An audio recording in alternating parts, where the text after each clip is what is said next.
omalta osalta perjantai oli se pääpäivä ja siinä onnistuttiin Mirokaan nappaa pronssimitali ja se oli voitettu pronssi siinä kohtaa. Ja distanssit sanotaan, että ne meni ok, että ehkä tämä sunnuntai oli parempi kuin lauantai.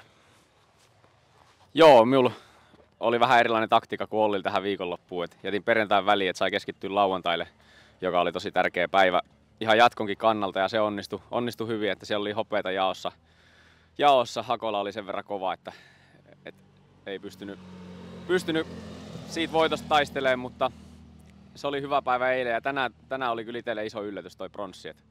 Skiathlonissa, kun oli vapaatakin tyyliä tarjolla, että sai sen hoidettua sieltä. Ehkä päivän suuri onnistuminen oli itsellä se, että pystyi karkaamaan siitä omasta porukasta siinä viimeisellä skatekierroksella ja pidettyykin sitten se eron, että se oli kova loppuveto. No, minulla ehkä omalla kohdalla toi päivän suurin onnistuminen oli varmaan toi vapaa-osuus kokonaisuudessa, että pystyin pysymään riittävän hyvässä paikassa ihan loppuratkaisuihin asti, että pystyi sitten taistelemaan mitalin kotiin.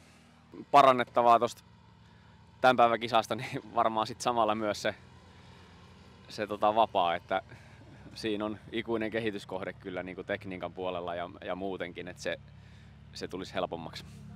No, parannuskohteen selkeästi se, että pidempään pitäisi pysyä siinä pääletkassa, ettei sit tulisi eroa siihen vapaa-osuudelle lähtiessä, niin olisi helpompi tulla porukassa. Joo, hiihtolatu oli tänään tosi hyvässä kunnossa. Oli yöllä vähän pakkanen kiristynyt ja nyt on niin paljon tullut uutta lunta, että siihen illalla ajettiin latukoneelle ladut ja se oli tänään aika kova kyllä, että ladut säilyi hyvässä kunnossa ja oli tilaa hiihtää nyt skiathloniin hyvin vapaata sekä perinteistä, niin oikein hieno suoritus kyllä kisajärjestelyt siltäkin osalta.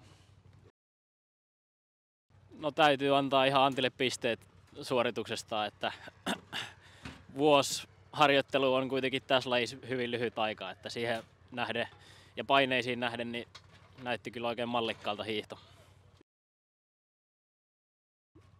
No, menoautotuki on tärkeää tässä, että auto on välttämättömyys tässä lajissa, että paljon tulee matkustettua Suomessa ja välillä ulkopuolellakin.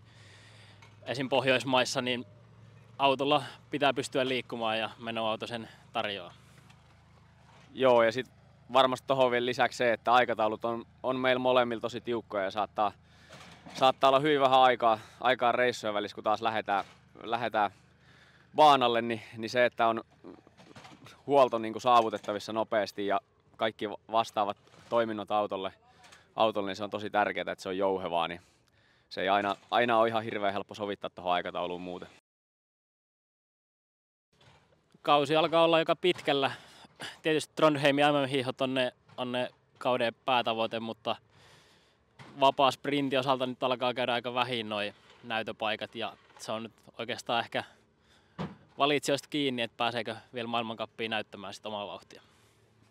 Joo, vähän samat sävelet, että mulla on tietysti vähän eri matkat painopisteenä siellä, mutta perinteiselle kympille pitää vielä näyttöjä antaa, että sinne maailmancuppiin pääsee. Kausi on alkanut mukavasti ja on muutaman paikan päässyt hyödyntämään maailmancupissa jo, mutta nyt seuraavat viikot on tosi tärkeitä. No, me haluaisin sanoa nuorille hiihtäjille, ketkä haaveilee kilpaurheilijaurasta sen, että varsinkin tässä lajissa niin olkaa pitkäjänteisiä ja sinnikkäitä. Tässä ei ole jaossa mitään pikavoittoja. Uskokaa siihen omaan tekemiseen ja tehkää päivästä toiseen sitä.